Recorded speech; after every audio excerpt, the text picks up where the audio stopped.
দেশের কর ব্যবস্থা পুরোপুরি রাজনৈতিক বলে মন্তব্য করেছেন প্রধানমন্ত্রীর অর্থ উপদেষ্টা রাশেদ আল মাহমুদ তিতুমির।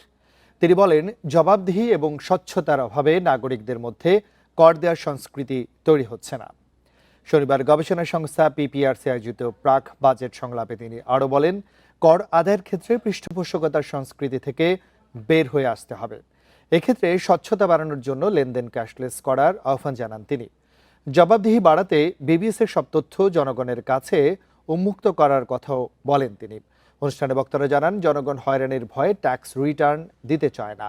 এ সময় হয়রানি দূর করতে কর ব্যবস্থায় আধুনিকায়নের কথা জানান এনবিআর এর চেয়ারম্যান আব্দুর রহমান খান।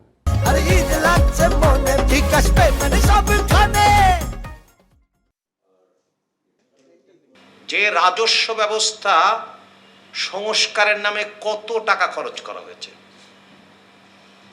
এটা কিন্তু হওয়া দরকার। যেমন কালকে আমি গোপালগঞ্জে গিয়েছিলাম, সুরম্য অট্টালিকা দেখেছি, কিন্তু মানুষ দেখিনি। এটা কিন্তু একটা বড় প্রশ্ন, কারণ প্রশ্নগুলো সবগুলোই কাঠামোগত এবং ব্যবস্থাগত। সেই জন্য আমি মনে করি যে রিফর্ম পাথওয়েতে তিনটি বিষয় বলা হয়েছে, কিন্তু সাফিসিয়েন্ট কন্ডিশন হচ্ছে রাজনীতি।